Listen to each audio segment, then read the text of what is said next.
Welcome, everyone. Thanks for taking the time to join JP Morgan Chase today for a discussion on empowering transgender voices. My name is Joanna Bratt. I'm a managing director and associate general counsel in our legal department. And I'm here today with Larry Holodeck, who co-chairs with me our JP Morgan LGBT+ Executive Council. We're proud to work with the panelists here today to achieve goals for our transgender employees. On the slide you're looking at right now, you'll see our colleagues who will be leading the program today. But before we get into the program, I'd like to provide you some context for what we're going to talk about today. In late 2015, JP Morgan launched its Executive Council to elevate senior LGBT+ voices at our firm on important matters impacting our LGBT+ colleagues. We'd like to acknowledge and are grateful to Ken Janssens, the current board chair of Out and Equal, for pressing firm's leadership to make the Executive Council a reality. With a workforce of over 250,000 employees across 80 countries, it was essential to develop a coordinated approach and governance discipline around three main priorities of advocacy, culture, and business growth. Now a bit more about each priority. Advocacy for us is about having a firm-wide intake, review, and approval process to determine when the firm makes our voice heard on important LGBT issues. It's about elevating our brand and also stepping up to call out threats that run counter to our corporate principles. With respect to our culture priorities, it's really centered around senior level focus on firm-wide matters that foster inclusion and belonging. We also elevate senior level support for our Global Pride BRG, which including ally support is nearly 30,000 strong. And we work to be present to provide advice and counsel on firm-wide matters, such as changes in LGBT+ medical benefits. And last, our business growth priority. It's about supporting the firm's efforts to understand how best to engage with the LGBT+ marketplace, where our products, services, and geographies aligned. Our council meets quarterly to review our agenda and progress and provide opportunities for our regional BRG chapters to provide input and guidance on how things are going. We also hear from members of our transgender working group. Then we do a readout of our executive council meetings for our nearly 200 out senior leaders across the firm. This allows them to stay engaged and involved in our efforts. Now I'll turn it over to Larry, who will talk a little bit more about our connectivity with their transgender employees. Thanks, Joanna. And again, I'd add my welcome to everybody as well today. We're just delighted to have you here to listen to some of the thoughts that JP Morgan has about the way in which we took a journey to basically make sure that we were fully empowering our transgender voices at the firm. Hopefully what you'll take away from this is some insights about some of the decision points we had to make along the way, get some insights into what is the value of strong voices that you have along the way. You'll gain some perspectives about what does advocacy mean to us and how is it carried out and achieved. Understanding the importance of personal accountability and ownership for the way in which when we think about things we want to do, we actually get them done. How JP Morgan Chase actually scoped the work that we had done, and how did we basically think about the prioritization and the organization of it. And then finally, some practical tips, at least that we found given the size of our company, as to how do we do governance and oversight of the activities that we have with specific reference to the way in which we've thought about our transgender agenda. A few other things for you. If you're a senior leader or a D&I professional who's listening, here are a few questions that you might want to consider for today's session. Are you being as inclusive as you can be with trans leadership at your organization? Are there barriers that exist to a well-developed channel of input from and communications with your transgender community? Are there ways that you can be more supportive of issues that matter to your transgender colleagues? And then finally, are you missing opportunities as a senior leader or a D&I professional? Are you missing those opportunities where by doing these types of activities, you could also be developing and growing your emerging trans talent? If you're a trans leader or a trans employee and you've joined us today, here's a few considerations for you as you're watching our presentation. First is, do you feel your voice, your issues, your concerns are elevated at your company? Are there senior advocates that you can engage to amplify your voice? Is there a senior LGBT leadership table that lacks trans representation? What resources do you have to change that paradigm, if it's true? Do you have a network of trans colleagues that's known to you and that you're able to leverage? And then also, what will it take from you to basically make change happen at your company? So on this page, you're going to see the trans leaders from JP Morgan Chase who are going to lead us through today's discussion. Joanna and I will be back with some final wrap-up comments, and then we'll open it up to questions and answers. We're looking very much forward to the Q&A session as well. So with that as our lead-in, I'd like to hand it over to Amanda Walker to begin our session. Amanda, over to you. Thank you, Larry. Hello, everybody. My name is Amanda, and I use female pronouns. I've worked at JP Morgan for about 10 years now in various technology project management roles.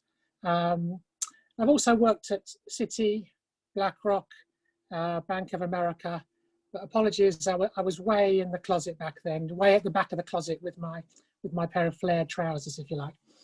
And so for several years, I co-chaired the firm's LGBT business resource group in EMEA, and now I co-chair the firm's global transgender working group. I'm a father to 3 children, because you know women can be dads too, and I'm a soccer coach, and I'm passionate about equality. Over to you, Weena. Thank you, Mandy. Hi, everyone. I'm Mina. I go by he and him. I've been with the firm for 8 years now, and it wasn't just a professional journey for me. It was also a social transition. I grew up in the Philippines, where our country is very conservative in terms of gender. For me, in my 15 years in the business process outsource industry, diversity and inclusion wasn't something that we speak about. But when I joined JP Morgan, that is when my social transition started. I used to just identify myself as a lesbian, but I felt that something was missing. It was not me. I did not resonate to being a lesbian. Then because of the continuous training, awareness, and everything that has equipped me due to the D&I programs that the firm has, I am now an out and proud transgender leader. I'm a proud parent of 2 dogs. I'm married to my wife for 7 years now. Thank you. Over to you, Finn. Well, actually, we want to go with Ellie first. Yeah, certainly. Thank you. Thank you, guys. Thank you, team. My name is Elizabeth Tamanguilla. Everyone calls me Ellie. My journey at Chase also started prior to transition. So I joined the firm 9 years ago in an operations leader role under the Consumer and Community Bank. And 2 years in, I decided to transition and make that change. I'm what often is referred to as a success story. I utilize the benefits. I experienced firsthand the inclusive culture, as well as the inclusive policies that we had at the time. And, I made the transition. I have also advanced in my career since then. I'm now in the human resources function, and I support recruiting and sourcing strategies for the Consumer and Community Bank in North America. I am also very excited to talk about the LGBT recruiting model that we've integrated into this work that directly targets or helps the transgender community as well. I'm going to pass it on to Finn.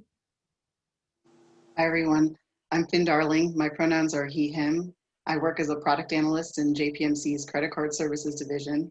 I've also been working at JPMC for about 9 years. I started in 2011. I transitioned my gender at work in 2013.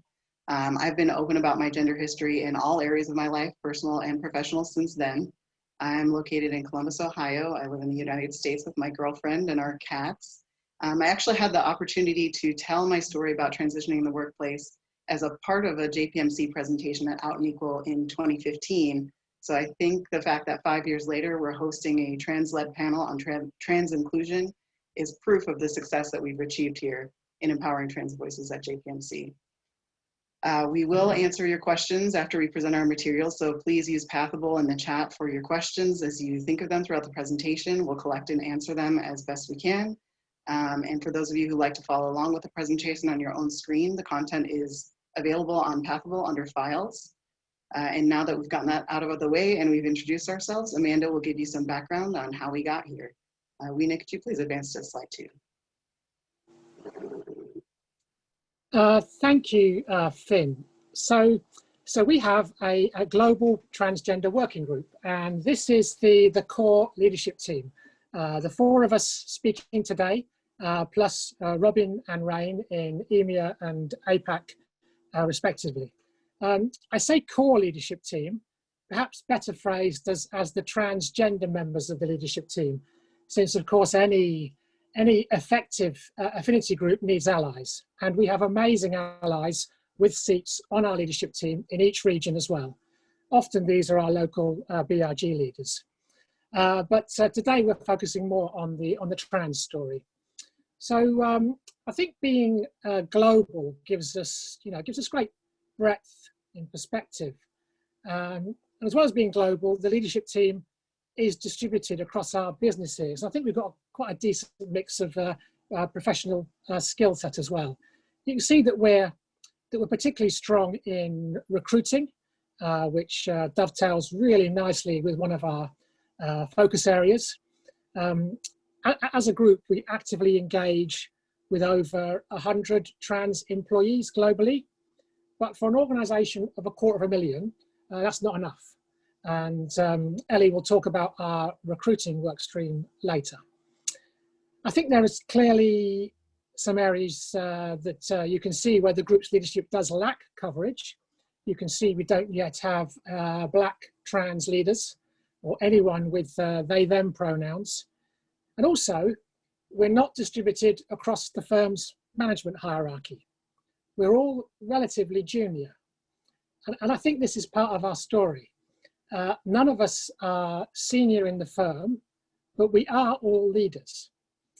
So I'm going to talk a little bit about our journey and how we're organised, and then hand over to the rest of the team to talk about what we're doing now and what we're going to do in the future. Could you advance the slide, please, Weena? Okay, so this is our timeline. Took us a few years. I mean, the 4 of us actually met at Out and Equal in Walt Disney World, Orlando in 2016. And of course it was magic. And for me, hooray, I'm not alone, fantastic, Very, very pleased, of course, that the firm funds international attendance. Any global firm not doing that, you're probably missing an opportunity, I think. And at this time, our LGBT plus Executive Council, as you've heard, had recently formed. But of course, being a senior forum, didn't have any transgender membership. I can recall that this did bug me a little. I think sometimes the LGBT label can paper over some lack of underlying representation or coverage.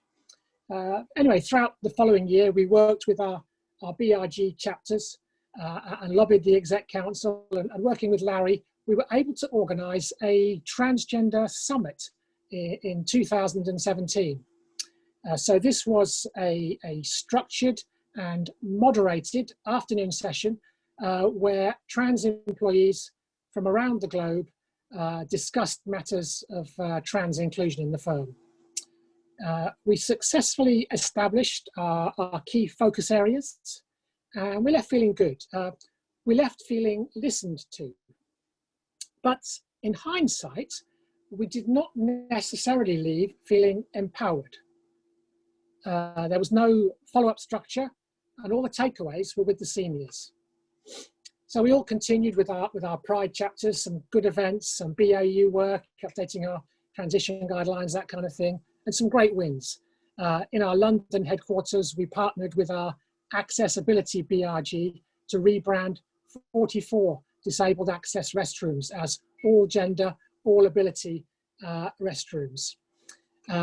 Later, Finn will talk about our involvement in the firm's global restroom strategy. Restrooms and transgender people, forever linked, perhaps not forever.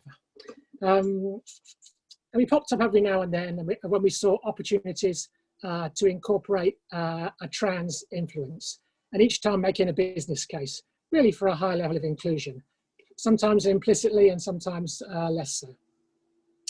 And then in 2019, we took a big step. Our LGBT plus exec council lowered the seniority bar, and Finn and I were invited to join the council as full members representing the firm's transgender employees. I love the quote in yesterday's opening plenary session. Inclusivity isn't only being asked to dance, it's being a part of the committee deciding which song to play. I think that's quite appropriate in this case. So we want you, Finn and Amanda and Finn, to be the voice of the JP Morgan trans community at the LGBT plus Executive Council. Okay, so how do we do that? Well, the first thing we did was form the Global Transgender Working Group.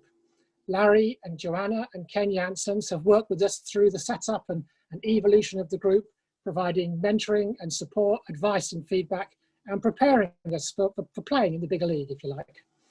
And by the end, by the final quarter of last year, we really felt we had the personnel, the structure, the sponsorship, and the channels to really up our game in terms of what we can achieve. And now, quite literally, I feel we're operating on a different level. I just want to, on this slide, I want to comment on the bullets on the bottom right there that says instrumental in all areas with trans impact. So in fact, one of our consistent messages has been that every area has a trans impact, and we need to be in the loop on day one for everything. And this also feeds into how we organize ourselves. Weena, could you move to the next slide, please?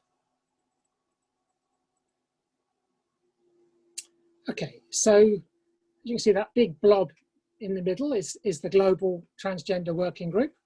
So the group aims to meet every 2 weeks to progress our book of work and any other business, any other matters arising. So I did mention earlier that we have transgender members of the group and we have allied cisgender members of the leadership team. This was a point of discussion. It was a key point of discussion when the group formed. There was a desire to have a trans-only group. And I think a lot of trans people will kind of get that. But also a recognition of the value that active trans allies do bring to the table. So we actually ended up doing both. We have a model where every other bi-weekly call is just the trans membership. Sounds a bit funny, but we thought we would try it, and so far it's working for us. So the Global Trans Group was really spawned by having trans representation on our exec council. But fundamental to how we operate is not only that relationship, but our wider network. So we engage with the wider trans employee population, primarily via regional trans working groups. These are essentially calls open to all the transgender and non-binary employees that we're aware of, and are a mixture of informal support group, open discussion, and formal review of our work in progress. These regional trans working groups are also usually allied to a work stream in a regional BRG chapter. So Robin, for example, is the EMEA BRG's trans lead. Probably a similar model to many organizations where the BRG has a trans work stream or a trans lead or something like that. Let's look at some more of these bubbles. Pride priorities. Every year at the end of Out and Equal, our Pride BRG agrees a set of priorities for the coming year. And we've made sure that we have trans representation on each of the respective work streams. We also have a Global Pride BRG steering committee, and Finn and I attend that just so that trans people are always in the mix. Our network really is key, you know. We are a relatively light BRG. Sorry, if indeed we are a BRG or a working group or a committee, I'm not sure. We just called ourselves a working group without thinking too much about it. Actually, I really enjoyed the Lockheed Martin session yesterday. So maybe council is the right term for us as well. Anyway, I would say we are quite light, quite agile. Our position allows us to work nimbly with our partners such as D&I, benefits, corporate comms, etc.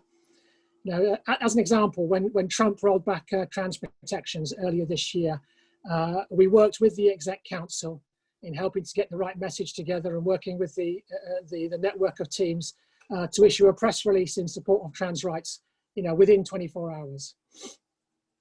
The way we work also provides lots of exposure, lots of development opportunity for our trans role models. For example, later this year, Rain and Robin will step up to moderate a global panel with external speakers. So I've talked a bit about our history and a little bit about how we operate, but what do we actually do? So perhaps we can go to the next slide, Weena. Okay, so recall the summit that we had, the Transgender Summit back in 2017. Well, what we did is we took the focus areas that we agreed from that summit and we made each into a work stream with a work stream lead who was tasked with building a team and delivering on a roadmap. That's not rocket science, yeah? So one objective of the LGBT plus Exec Council is to be the best LGBT plus employer across all sectors. And we inherit that objective and strive to be the best employer of transgender people. I guess I think we should all be doing that, right? And so these are our focus areas: medical benefits or health benefits. So we operate in dozens of countries, and ultimately we want all the procedures described in WPATH that may be medically necessary for an individual. We want those available for our employees in all those locations. And Weena will take us through our approach. For recruitment, we want to employ more trans people. We want the firm to represent the population. This is one of our key metrics that Ellie will speak to.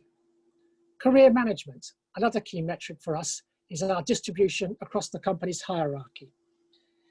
When I see a JP Morgan employee on television, on Bloomberg talking about the Asian economy or the price of wheat, just sometimes I'd want them to be a Black transgender person. Technology, workplace technology is very, very, very important for trans people. We want to support all trans and non-binary identities, and we don't want inconsistencies across systems and across workflows. These can actually out people. So of course I would add that this structure is not static. You know, we had specific requirements to uplift self-ID that are now coming to fruition. And our culture and inclusion workstream is a massive catch-all really that we could probably break up. Providing Transgender 101 training to 250,000 employees is a program in itself, I would say. So culture and inclusion, that's been keeping you very busy, hasn't it, Finn? Would you like to take it from here? Absolutely. Thanks, Amanda. Weena, could you please move to slide 6? So focusing on the main priorities that Amanda mentioned led us to key achievements in moving JPMC toward trans inclusion. With support from the LGBT plus Executive Council and partnership with diversity and inclusion, benefits, recruiting, learning, global security, real estate, technology, and many other areas of JPMC, we've been able to increase trans mobility by developing an LGBT plus recruiting model. leveraging the Pride BRG as part of the recruiting process. We've been able to enhance trans wellness by uplifting transgender medical benefits in several regions, including gender reassignment surgery coverage in India. We've allowed authenticity by defining requirements for legal name suppression, adding pronouns to our company directory globally, and enhancing existing self-ID options. And we've created visibility for trans employees of JPMC by including their stories in our Transgender Awareness Guide, Transgender 101 training, and on panels surrounding transgender awareness, as well as intersectional panels discussing racial inequality and celebrating Women's History Month. We're going to highlight 4 main work streams, talk about the challenges we experienced, how we worked through them, and where we are now, starting with recruitment. Please move to slide 7.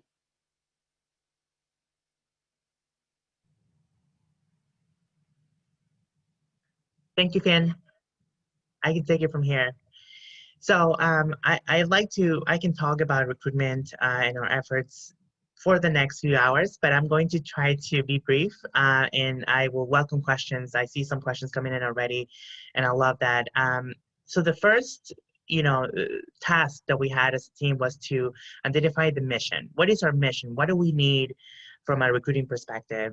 Myself, my day job is in recruiting, so it was a natural sort of progression to expand my day job into my gay job, and now I'm supporting the recruiting strategy for the LGBT community.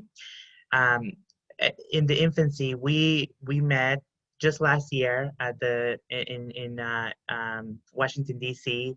at the last summit, and we decided the trans recruiting effort needed to be merged with the LGBT recruiting effort and form this larger LGBT recruiting model, which we now have to gain efficiencies and also to really allow for some collaboration, which we found very helpful.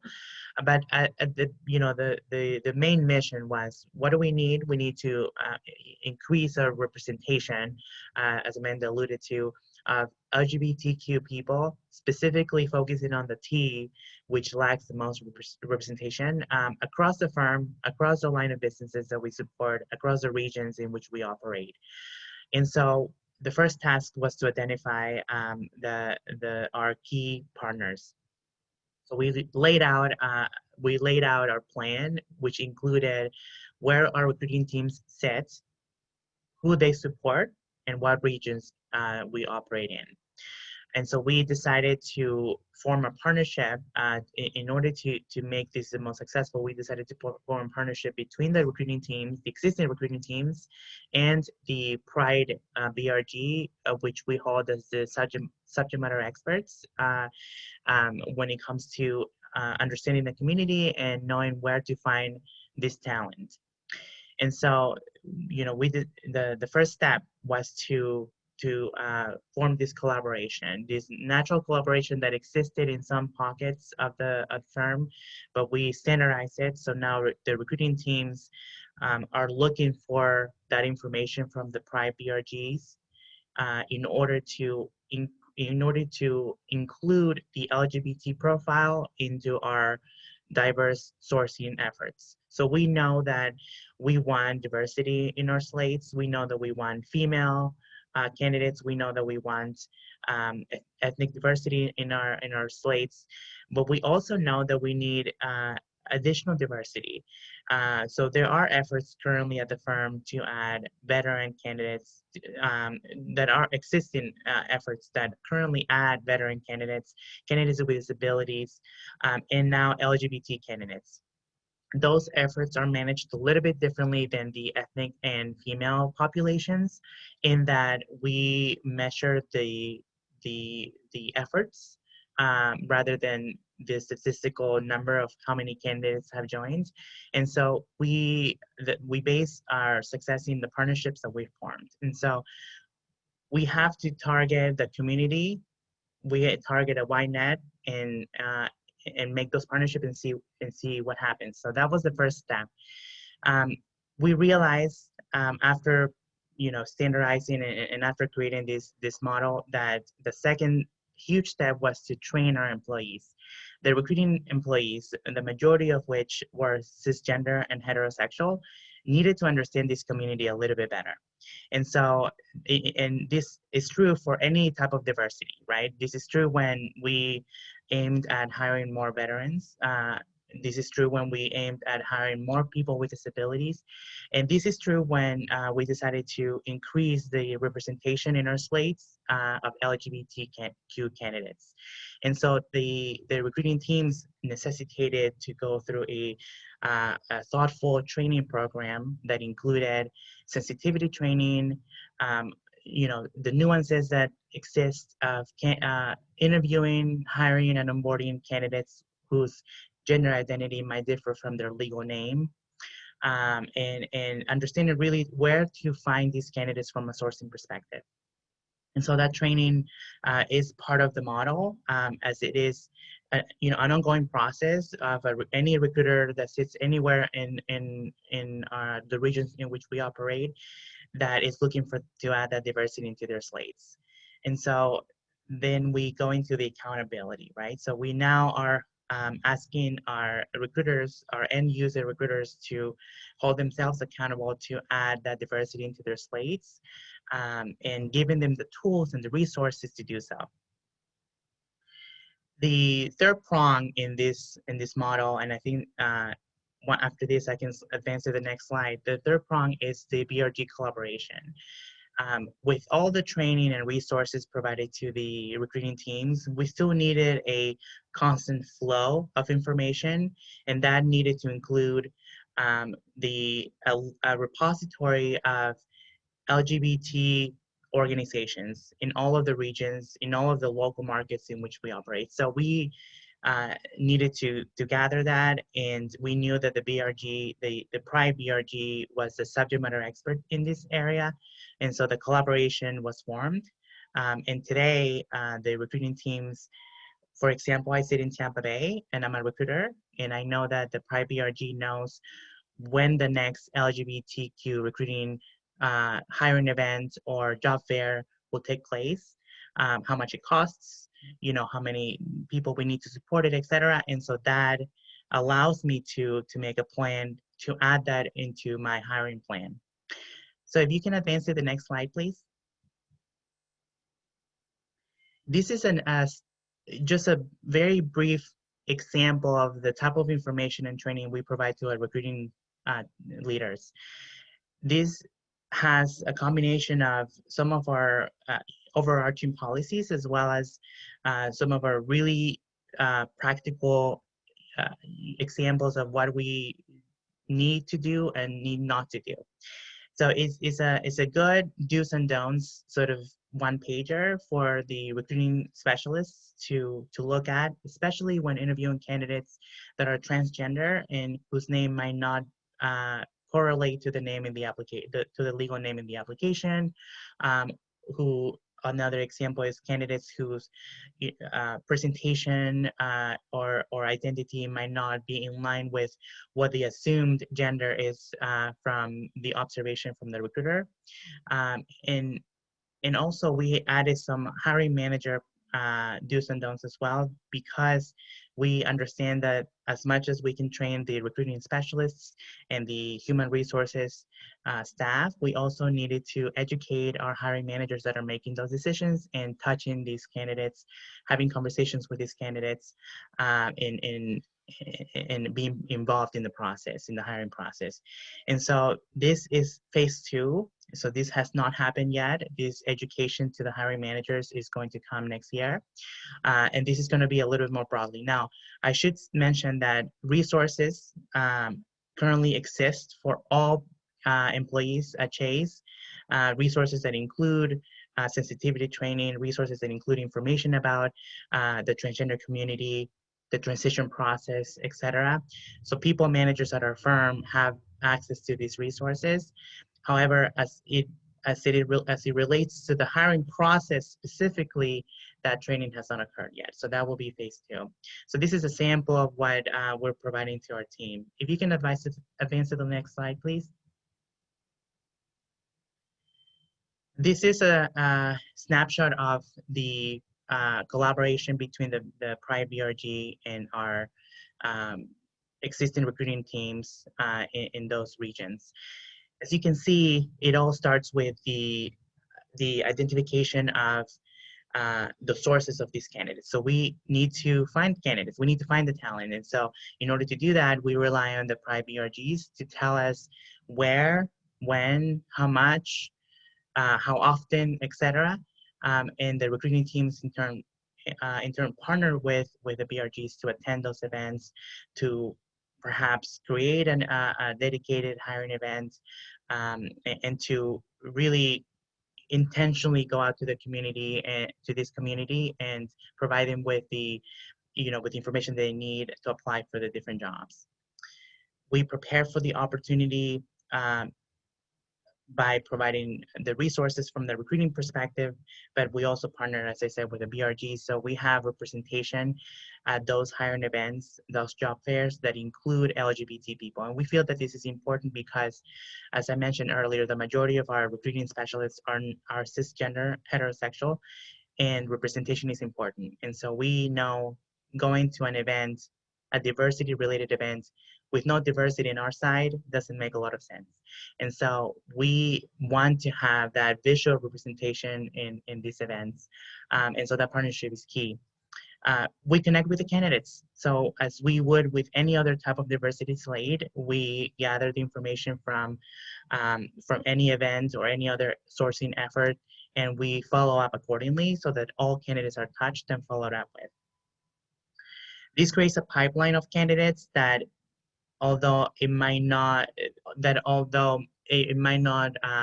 directly result in a hiring decision, it certainly adds talent to our pool so that we can continue to have the conversation with some of these candidates. It has happened that we have some anticipated positions or some future needs, and candidates that might not be available or might not be hired immediately are hired in the future. And so that conversation, that dialogue with diverse candidates is important. So this pipeline, this talent pipeline, is not only unique to the LGBT community, but across the diversity efforts that we have, a pipeline that we use across the recruiting function. Lastly, we want to track the return on investment, and this is a topic that has a lot of nuances, because we understand that being an LGBT person is not a it is sometimes a more invisible diversity component. So we know that going to the events, going to those to those communities, those organizations, is the first step. But we also know that the second step is to know if they finally arrive at a position, if they finally join the firm, and if we grow by numbers. And so part of this work is working in collaboration with the other work streams that intend to increase the representation from the inside. So we know that our candidates, once they become employees, they need to self-identify. We know that these candidates need to tell us they're LGBT for us to continue to record that we've increased in numbers. Amanda alluded or mentioned that we have approximately 100 transgender employees at the firm that are self-identified, and we want to increase that. But I think this external recruiting effort is the first step. Once they go through that hiring process, then there's second, third, fourth steps in order for us to really count them. So I think this is a good stopping point, Finn. I don't know if we want to wait for the end for questions, so I'm just going to pass it back to you. Yeah, I think I have quite a few questions queued up, but I'll continue on with Weena with Okay. health benefits first, and we can spend a lot of time on them at the end. So we'll definitely get to you. Okay, sounds good. Thanks, Ellie. Hi, everyone. So I'm jumping on to a very important topic for transgender employees. Benefits is very important to every trans employees. It's more than just us rolling out gender neutral restrooms. It's much bigger than that. But I'd like to emphasize that for us to be able to move forward to this, it needs to have a strong partnership with your respective compensation and benefits team, and also executive support to take this action forward. So what we did is to make sure that we uplift the transgender benefits in some of our identified key markets within the transgender working group. When I say key markets, these are countries that we have identified to be able to zoom in and focus exactly the efforts that we want to build, which is the key market. We check on benchmarks and then obviously lay it out with the international standards. So after us identifying the key markets, we then identify the health benefit offerings available by location. You know that transgender health benefits is very tricky, more so when we go by location, by region, and by country. So we had to make that determination of what offerings is available in that location. And then after which is we had to check the data of how many trans employees we have. So Ellie mentioned earlier that in the firm we had about 100. So we need to make sure where the location of this 100 would be, and then execute from there. So that after we have identified all this information, when we check on which our key markets would be, we benchmark. And this is not benchmarking. When I say that, is not just mere competition. This is for us to be able to leverage what is already out there and what is the industry practice, because that would help the firm advance even more if we know that we have other industry partners who do the same. So what we did obviously is to enhance some of the trans health benefits that already exist in certain regions. And then, like I said, we did some industry comparison, competition's sake, but to either advance or help out each other to be able to prosper to what we think would be more beneficial to our transgender employees. Often, so we always say, what would be the standard, right? What is the standard of care for trans health, for trans health specifically? So we need to have a gauge. What we then did was to check on the international standards, which is we leveraged WPATH, which means World Professional Association for Transgender Health. So this is the standard of care that is used internationally for benefit guide. So like I said, what we did was to lay it out within our firm to come up with our metrics and scorecard. The metrics or the scorecard will help us identify where we are at now and where we want to be in terms of benefits. It's not an easy road.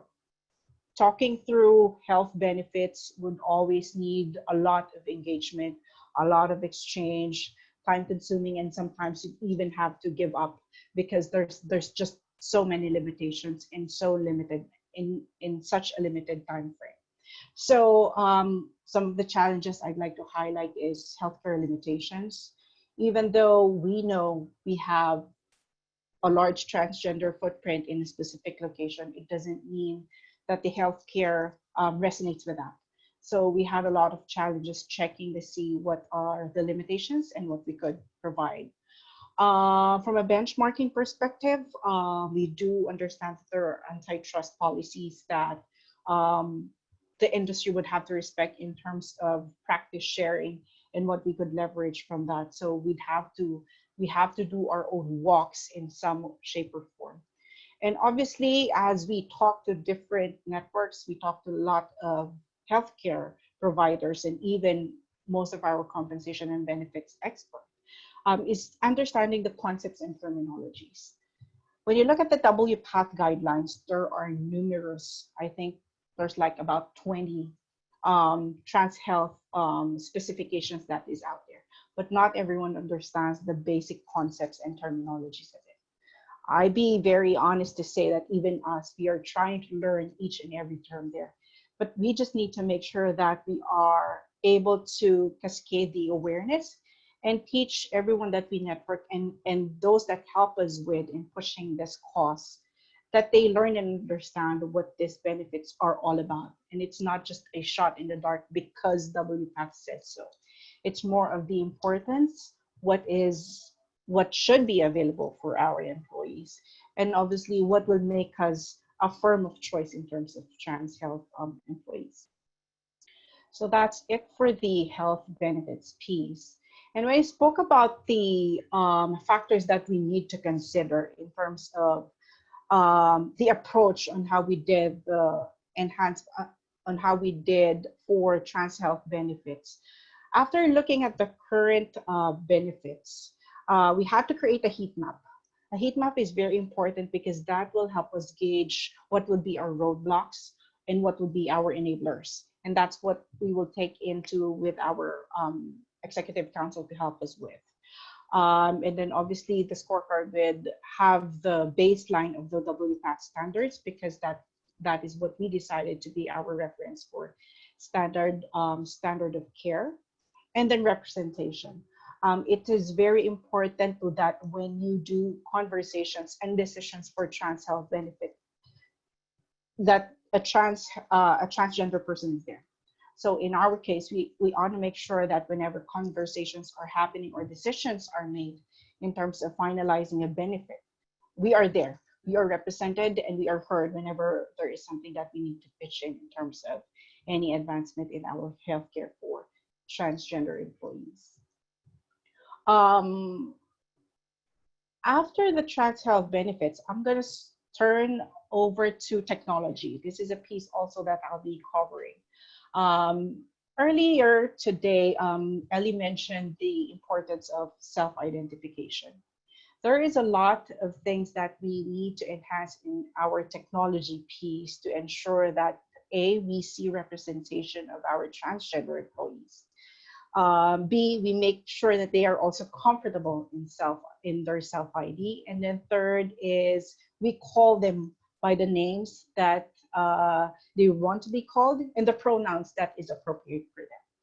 So what we did for our technology work stream is this is where we invite transgender and non-binary employees to use inclusive self-ID options, separate gender identity and sexual orientation questions, and then also review and gender identification options for employees and clients. So we looked at 3 key factors for our technology work stream. One is self-ID, second is legal name suppression, and then third is pronouns.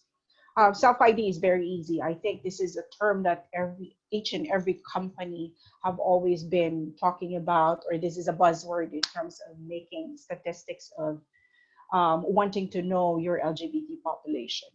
But in this case, we wanted to make sure that we account for the transgender status of, in the workplace, determine transgender employee needs, and then our future goal is obviously to use this for talent management. So our future goal in the next coming months is to be able to use the data for self-ID for talent management and for transgender employees. Mandy mentioned earlier that we need more representation in the leadership pool, thinking that we are currently in the middle management positions. So we need to advance more. And the council, the LGBT Executive Council, will help us through with that using the self-ID information. I move now to legal name suppression. So it is very evident for countries in LATAM and in APAC that it's very difficult for us to change the names that we would want to be called. So it's very important for employees to be able to come to a workplace where they could be freely able to use the names in any of the company tools that they have, and JP Morgan allows that. On our company tools and references, we make sure that we suppress their legal names. And this also helps us outing the employees. And we have to be very sensitive on what names they should be called. This starts from the recruiting phase all the way to when the employee is already hired. So we make sure that we are sensitive in calling them with a name that they would choose. And then the third is pronouns. Again, this is a buzzword right now. Everyone pretty much knows that pronoun is very important. I see that during the conference, everyone pretty much puts their pronouns on their names beside it. So same as what everyone would want is to be able to be called through the pronouns that they affirm with. So right now in our organization, we make sure that the pronouns, we have the ability to put our pronouns in the company directory. We also do a signature campaign noting what the importance of pronouns would be. And this would help us do accidental misgendering.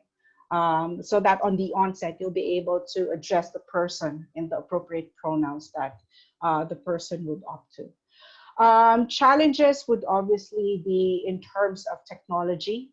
There are limitations in terms of our tools and references to be able to capture the changes instantly. So this would obviously take time. And the next challenge would be for legal and compliance, pretty much the same as for health benefits. And then the third is, again, understanding the concepts and terminologies. Everything that I've presented to you right here didn't go overnight. All the people that we need to work with, like the technology folks, our executives, and us ourselves, would need to be oriented and aware of the terminologies that we're talking about. Some conversation happens in just a snap of a finger, but some will take days, months, even years for us to be able to justify and roll out the appropriate understanding on each and every concept that we do from the technology piece. I guess that's it that I want to cover for technology. Finn, do you want me to answer a few questions, or do you? I think we still have a little bit of content to cover, so I'll move next to culture and inclusion. Okay. And I've got a list of questions going so we can kind of get through them at the end. So for culture and inclusion, last but not least, it's one of our biggest work streams. And as Amanda said earlier, it can be a catch-all. Sometimes it feels like it encompasses a bit of everything. Cultivating inclusion is required to be an employer of choice for trans candidates and employees alike. Inclusive medical benefits and technology are part of building the right culture, but to make it all come together, you need to create awareness, which means visibility. At the core is the need for trans leaders to be increasingly visible and included so they can be seen as a model for what's possible, signaling to others that it's okay to be open at work. In a work stream this broad, the constant challenge is defining the scope of work. There aren't many trans employees and there's a lot of work. So we have to be thoughtful about the work we choose to take ownership over and how many resources we dedicate to any given initiative. We can't drive and manage everything that has a trans impact. And if you recall, if it's LGBT+, it has a trans impact. So that's almost everything. Because of this constraint, we often act as consultants. We're involved and we're able to guide the work, but we don't necessarily take full ownership over the initiative. The next challenge is, if we can't do all the work and we must rely on others, who are the others? How do we get our arms around every trans impacted initiative in the firm? How do we find the people who own these initiatives, tell them who we are and why we should be involved? And how do we define how we should engage with each group? For us, we found that we already had a lot of allies working in many areas of the firm among BRG leadership and the LGBT+ Executive Council. We began by meeting with the LGBT+ Executive Council pillar leads, diversity and inclusion, and the Pride Global Steering Committee to socialize the existence of our group and understand more about works in progress. The direct connection with our LGBT+ Executive Council often facilitated these other connections. Ken, Larry, and Joanna were just one call away. We could meet with them or go to an Executive Council meeting to make the rest of the group aware of what we wanted to do and to seek guidance or contacts needed to get it done. We mapped out all the works in progress and assigned a lead for each initiative who would go to the meetings, represent trans voices, and take discussion points back to the global working group. We decided how we'd be involved in each initiative just based on what it was. And now let's talk more about the ways the working group engages with others. For example, we took the lead defining how we think gender neutral bathrooms should be designed so they're flexible and forward thinking because it concerns us. Conversely, for the LGBT+ at JPMC Toolkit, we were one of the many areas to provide subject matter expertise on how to best present information to those less familiar with the LGBT+ community. When we saw the need for transgender employee travel advice, which came out of an existing LGBT+ travel advice guide, it detailed the impacts of being lesbian or gay while traveling. And it aimed to assist trans travelers also, but it failed to include practical advice on gender identity, presentation while traveling, identity documents, and the level of acceptance of trans people in any given country. It's a good example of how LGBT+ can quickly become LG or LGB in practice without you even realizing it, and a good example about how every initiative has a trans impact. In this partnership for employee travel advice, Global Security understood our concerns, took away notes on the topic, and came back with a full guide. We hardly had to do anything. In contrast, the regional working groups are something we own and drive entirely. We are on a never-ending quest to know and include every trans person at JPMC who wants to be known and included, so all voices can be heard. If we go back to our stated purpose, to be the collective voice of JPMC transgender employees, to us, that means all transgender employees. We know there's no one way to be trans, and we recognize that without including all voices, we may be presenting information relevant to our own way of being trans only. I view the regional groups as the most critical piece, using them as a sounding board, a talent pipeline, an idea generator, and a feedback loop. Trans 101 training is an initiative we've owned entirely so far, but we see it as something we may need to hand off to learning eventually. These trainings were originally conducted only in person by trans people, us. Of course, we had to move to a virtual format this year, and we saw this as an opportunity to expand. We know we want to use this training to support trans hiring initiatives by creating an environment where trans people are understood and accepted in areas where we know we'll be hiring more trans talent. This means we'll have to grow beyond using just us as trans employees as facilitators and move to a model where cisgender people can also present the training. We're honestly still figuring all that out. We hope to partner with Learning again after a successful partnership on the Transgender Awareness Guide, which is available to all employees at JPMC and was created under the LGBT+ Executive Council Colors pillar during the period of time in 2018 where our efforts were not yet quite coordinated.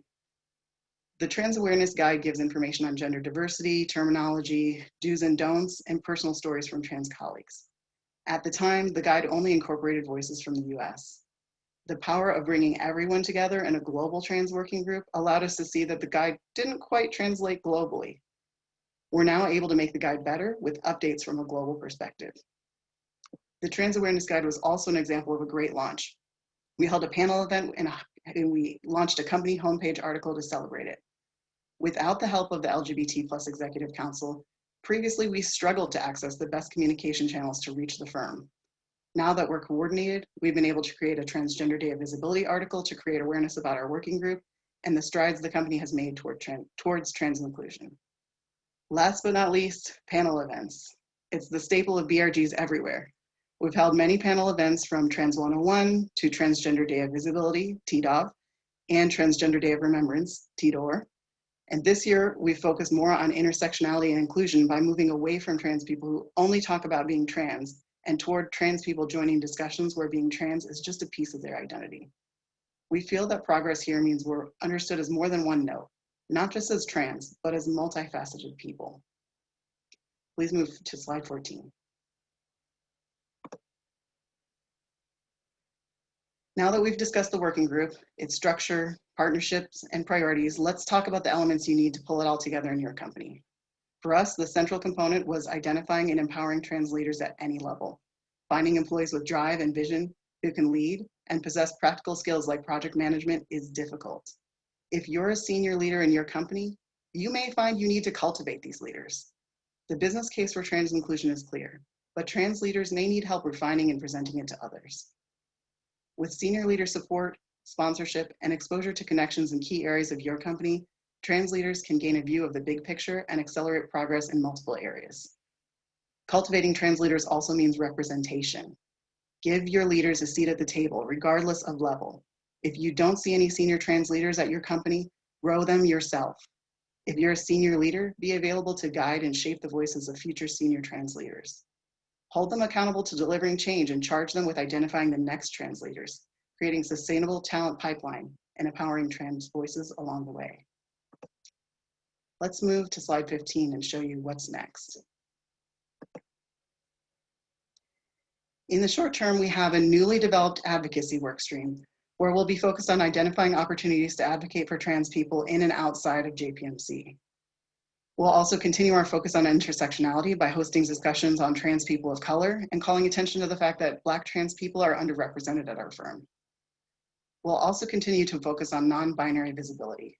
Although several people in the working group identify as non-binary, myself included, we still don't feel we have the complete representation of non-binary voices yet. And we think there's a significant opportunity to educate others on what it means to be non-binary. While we're working on succession planning now, it takes time. So for medium term, we are all encouraged to give other trans leaders increasing responsibility and provide guidance so that when it's time for us to step down, our successors will be ready. We haven't quite determined when the right time for us to step down is yet, so that will be a part of our discussion as well. We'll continue working on our talent pipeline by focusing on hiring more trans people, especially trans people of color at every level. And we're currently in talks on what Trans 102 means for us, whether it's more in-depth personal stories or hosting conversations between trans people where we discuss the more nuanced parts of being trans and demonstrate that trans people can have diverse perspectives on gender and identity, even within our own community. And I've seen quite a bit of this discussion in the chat, and I love it. So keep going. Long term, we're going to focus on career management and mobility and ensuring that all gender field options, meaning selections like male, female, both, or neither, are aligned with our firm-wide inclusive standards. And lastly, I'll move to slide 16 as I invite Joanna and Larry to deliver some closing thoughts before we open up to Q&A and encourage you to respond to our polls in Pathable. Great. So, and I'll take up from here, if that's all right. So while Finn is, I think, going to now go back to the chat and continue to amass the questions that have come out of there and bring them to the forefront, I just wanted to share a couple of final thoughts with you, and then we'll dig right back into what we're doing here. First, I just wanted to say a big thank you to my colleagues, to Finn, to Amanda, to Ellie, and to Weena. And I particularly want to say a shout out to Weena and to Amanda. Weena is doing this from the Philippines right now, so you can do the math on the clock and know how late it is there. So Weena, we really appreciate, talk about resilience and talk about persistence. Your voice is really appreciated at this very late hour there. And the same for Amanda as well. We really appreciate that too. We did this presentation, and what we wanted to do was make sure that we were being candid and authentic about the time frame that it took us to basically get our own organization, our own firm marshaled around the idea of what did it mean to fully include trans voices in our community. And as Finn, I think, said, this idea of LGBTQ, all the other of the letters that are in there, sometimes it's easy to overlook when you think you're doing things on an inclusive basis, and in reality, you're really not. And so I think, you know, some of the key takeaways here is, again, for a company of our size with over 250,000 people, it took us some time to identify, to get ourselves organized, and to mobilize, and to begin to succeed. And so hopefully this has been helpful perspective for you in terms of what that could mean and what it looks like. Maybe you're on this journey, maybe you're starting this journey. Clearly from the chat, we've got people who are at different levels and different points along that curve. But we hope that some of the things that we shared with you today resonate, give you a sense of the way in which you can organize yourself to really have some meaningful impact.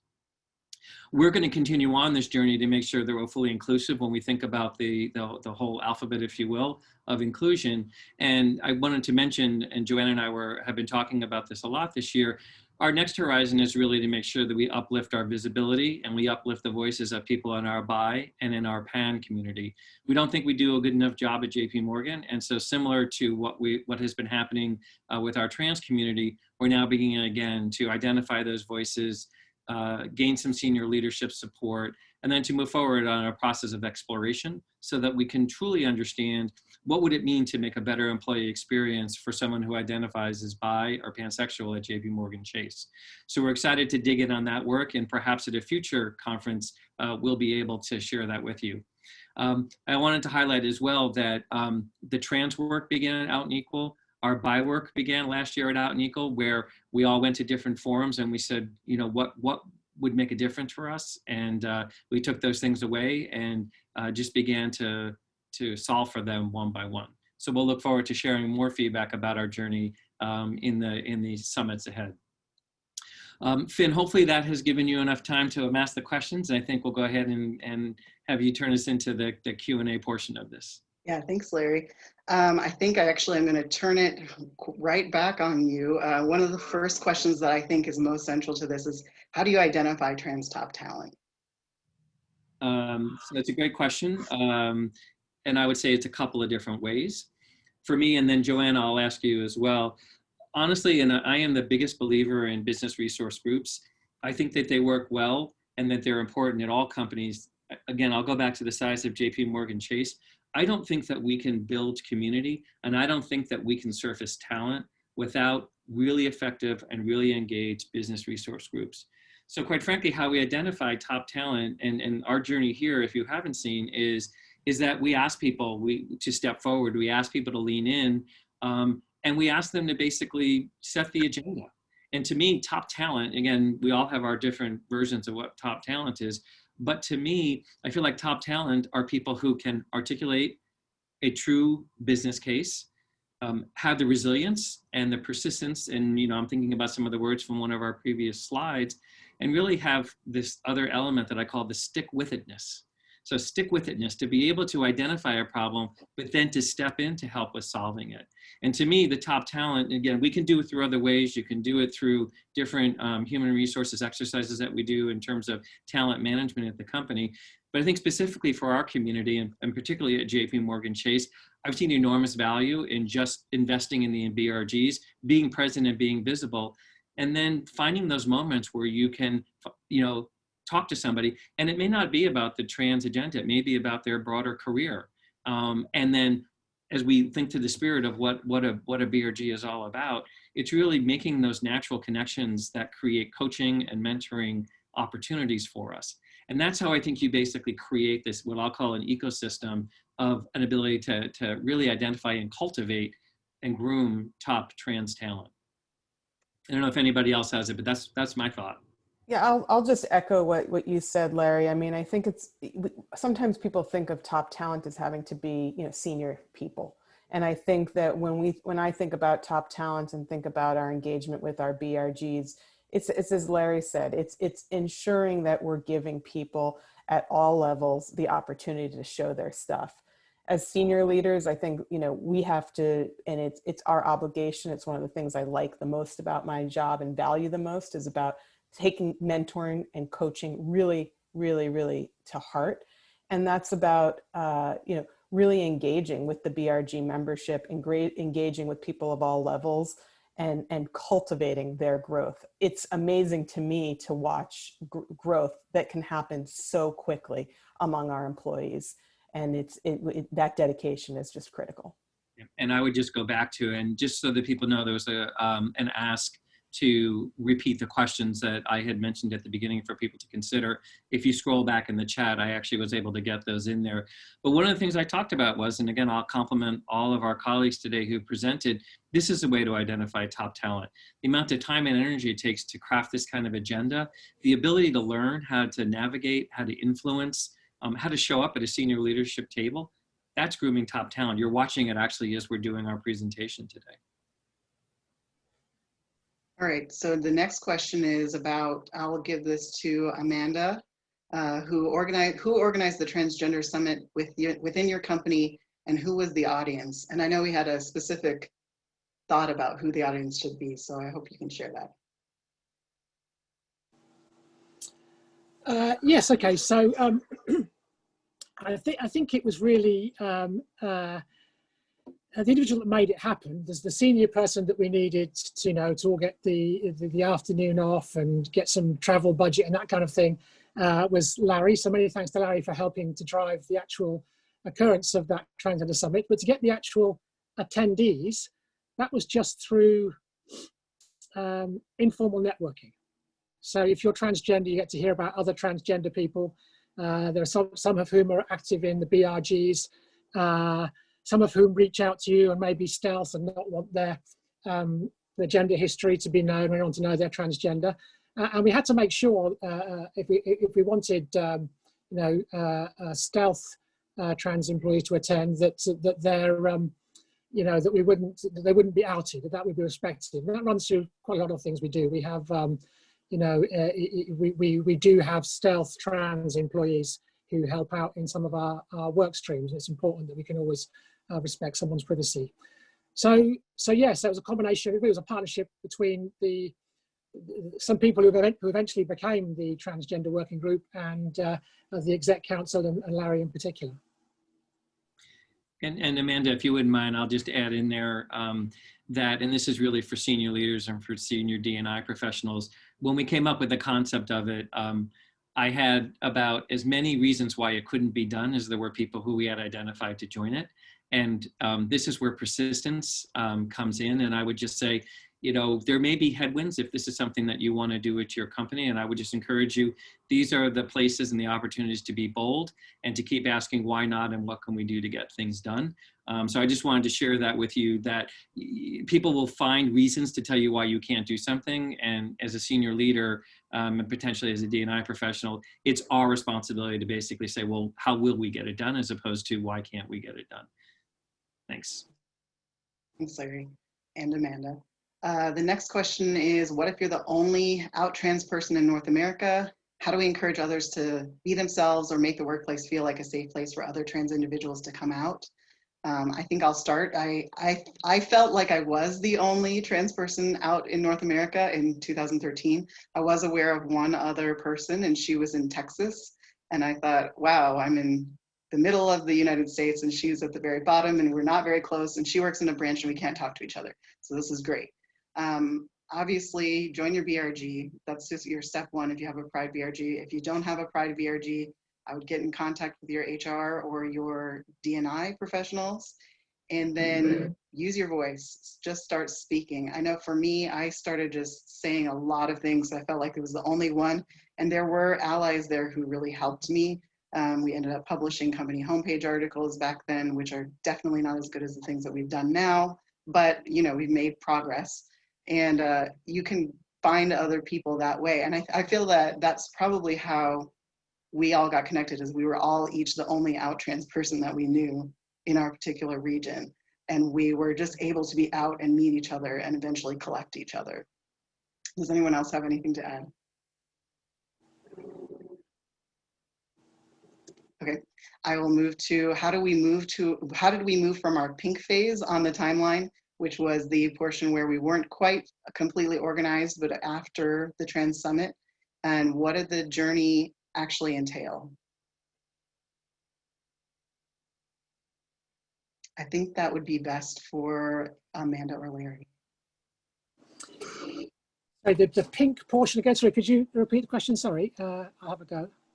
The pink phase where we were in our timeline after the Trans Summit, but before we actually formalized in adding us to the LGBT plus Executive Council. Oh, that was a period of kind of continual activity and dialogue with the Exec Council. I guess you could say what we were doing, we were incrementally nudging and building a business case for inclusion on the Exec Council. And as we know with hindsight, I mean, it was that step that kind of really did make a step change in what we were able to achieve. So it was a time of persistence. I think what we were doing, we were involved in a lot of the LGBT activities, the BIG activities, and every time we had the opportunity to say, what about the trans nuance? Have you considered the trans side of this? Have you considered the trans side of this? I think it was just persistence and a nudge, and, you know, like a woodpecker. And I think that's really what we're doing. We were acting like we were acting as any other BRG member, but basically I still do it every single time I get the chance to put forward the trans point of view. I do it, and that's what we were doing. And I would just add to that I think the other transformation that we had to have, our executive council was actually relatively new, and I think we were finding our own feet. And quite frankly, we started off, and this is just very honest, thinking that we had to have senior people, and senior people met senior people with titles.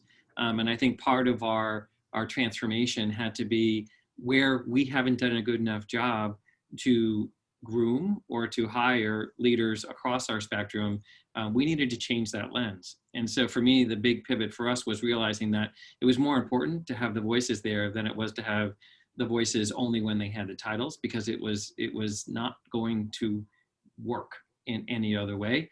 And as we said before, the best way to basically groom people is to give them experiences. So I want to add that as well. There was a bit of we had to figure out, you know, how do we get a small enough and an empowered enough group at the senior levels of the firm first. And then once we realized that that was going to create a non-inclusive environment, we had to basically turn back around and say, nope, what we really are for is for full representation at this table.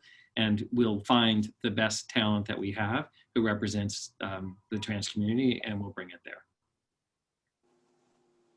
Thanks, Larry. Next question is, how have you been able to get more trans members? Did you gain your members first, or did members join once you attained your roles? I think I'll start with this, but I want to put it out to any of the regional group leaders. For me, at least in my regional group, I make a pointed effort to connect with every trans person that I meet at the firm. So if I do a Trans 101 and they make a comment afterward, I reach out to them and I make a connection with them. If we go to Out and Equal and I see them, well, I can't walk up to them now, but I would chat with them. So I make a pointed effort to collect them, whether they're out or not, so that we become a network. I'm just wondering if there was a different approach or how you were able to develop the EMEA Trans Working Group, Amanda, because that group I know has been formed well before we had all the other regional groups. Yeah, when it first started, it was very small. I think when I came out and started making a bit of a noise, other trans people who had been hidden or quiet reached out to me one-on-one, and it started to build slowly that way. I think in more recent times, a lot of the additions have been young people early in their career. You know, a lot of them maybe who have joined JP Morgan because they know it's a welcoming environment for trans people and for LGBT people. And when they've arrived, they've kind of said, okay, where are the trans people? You know, and it hasn't taken them long to find the network. I think that's the experience in the UK anyway. Anyone else want to join in on that? I'll just make a brief comment. I think one of the few advantages of this virtual reality that we live in now is that I have participated in more sessions, these virtual panels or conversations and dialogues in the last few months that I have probably in the last few years. But it has allowed some people across our regions to join and to listen to us and to identify themselves with other trans and non-binary folks that they might have not been able to have access to before. You know, if they missed, you know, an in-person meeting or one of these BRG sponsored events. And so I think that's one of the changes that has happened in the last few months. And I have met a lot more transgender people in the last few months due to that. I'd agree with Ellie. We did the signature event for Trans 101 in Asia. And because it was just initially me and Rain who were out and proud transgender, we had to make sure that we be heard. So we did the same virtual forum. We leveraged having a fireside chat for Trans 101. That way people will resonate if they are indeed transgender or if they want to connect one way or the other. So this virtual platform definitely was one key for us to reach out this year. I completely agree. The next question I definitely want to hit on and talk a little bit more about, because it's something that we have had conversations internally about. Do you also consider the non-binary community is the question, but just, I think I would ask, what is our thought process behind how we consider the non-binary community and the transgender community? Are they separate? Are they different? Have we decided? And I would leave that open to any of the trans participants. I'm happy to kick off. I know it can get a little bit contentious, but I've always, I know there are some people that use transgender. At first, I'd say that there's not full agreement across the communities, if you like. There's lots of, we have a terminology minefield, and it's one of our issues actually, I think. But I've always liked the idea of we have one term which covers all of us, anybody, you know, and certainly all the time that we've been using the word transgender during during, in JP Morgan, we have a definition. There's someone is transgender if either their gender identity and or their gender expression differs, in some way from the sex they were assigned at birth. And that seems to me to be quite a broad umbrella type definition. And we've had that internally for quite a while now, but I sense it's moving towards, to be fully inclusive, that we might need to kind of separate and start referring to transgender and non-binary people, and we're open to suggestions on how best we do that. It's as Finn said, we don't have any. Finn came out earlier and said that, at least in terms of gender identity, he is non-binary, and I feel the same. When I first came out at work, I came out as non-binary. For me, I think it was probably a stepping stone. I've still got 2 ID cards, one male and one female. And even now, if I'm really honest with myself, I would say my gender identity is non-binary, but my gender expression appears to be totally binary. So I don't know, work that one out. Yeah, I'm rambling. I'll go to the next person. I just want to say really briefly, I think, so I've been volunteering a lot with LGBT youth locally here. I think that it's fair to say that the concept of the gender expression specifically is evolving. And there's a generational component for sure. I think the Generation Z, as they join the workforce, might bring some additional nuances that we do not currently have. And I think at some point, when we think about expression, all of us, cisgender, transgender, non-binary, have expression. So if Larry decided to wear something pink tomorrow, that might fall under expression. And does that mean that because pink is typically aligned to representing the female gender under the binary spectrum, does that mean that he now is expressing his gender as female? So at some point, the thing is so broad that it's just going to encompass every single person. So I think the conversation is evolving, and we're as Amanda said, we are positioned to and open to that evolution. Yeah, I think it is. It's such a, I love this conversation, and we did have it within our group maybe a few months ago to say, should we be called the Global Transgender and Non-Binary Working Group versus the Global Transgender Working Group? Because we felt in the past transgender was the umbrella term, but maybe now it's not quite so much an umbrella term. And I think it's also interesting that we have a couple people on our group who we do identify as non-binary, but we present as a binary gender identity in our presentation, in both how our pronouns are and all of that. So it's really interesting just to talk about that. And that's part of where I feel like we don't have enough representation. We don't have anyone who represents in their gender presentation or their pronouns as not male or not female. So I look forward to adding more representation there. And I think we are nearing time. I think we'll have a quick one last question. How did you get the process on Trans 101 training started? I think Amanda might be a good person for that one also. Or actually, Lena might be able to answer it as well. I can go first, Amanda. So I think in JP Morgan, we have a training that covers the LGBT and business of inclusion in the workplace, right?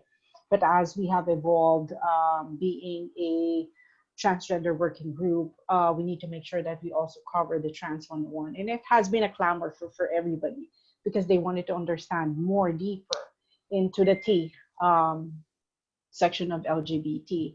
I guess it all started with just sharing our stories. People always resonate and have that personal touch on trainings like this if you talk about their personal story. All of us have different stories, but basically that's how the training starts, right? From them understanding how your personal journey was, and then we talk about the gender-read person, and then after which is we talk about the terminologies. So from the time that we started rolling out Trans 101, obviously it differs per region, right? Because of certain technicalities, terminologies. But as a predominant American-based company, we basically just wanted to make sure that we touch upon the personal stories, which is basically us because we were the ones who's doing the training.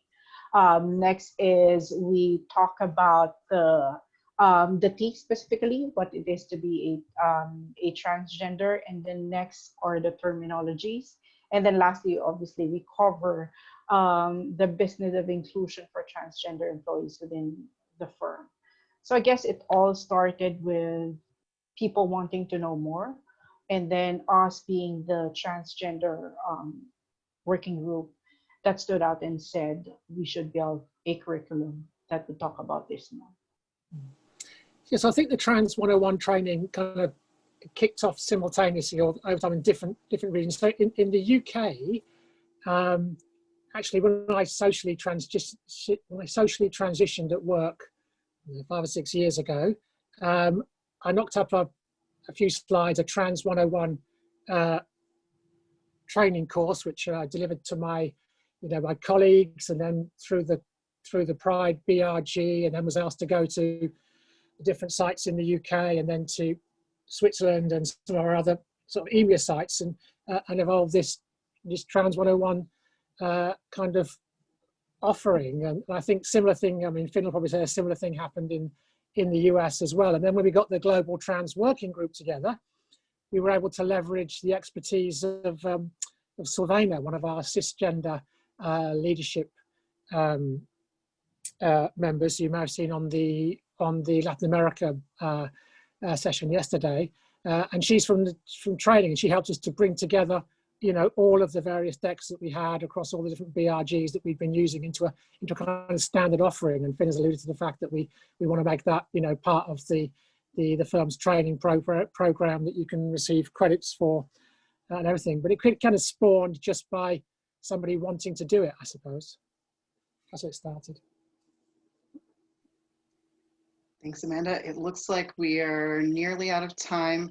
I just want to remind everyone that we have some polls in Pathable. We'd love for you to give us feedback and to answer the polls to rate our session, as well as the Out and Equal surveys. Again, I thank everyone for attending and learning about what works for us at JPMC. And I wish you all the best of luck in creating a model that works for you and your company, and enjoy the rest of the summit. Thank you, everyone.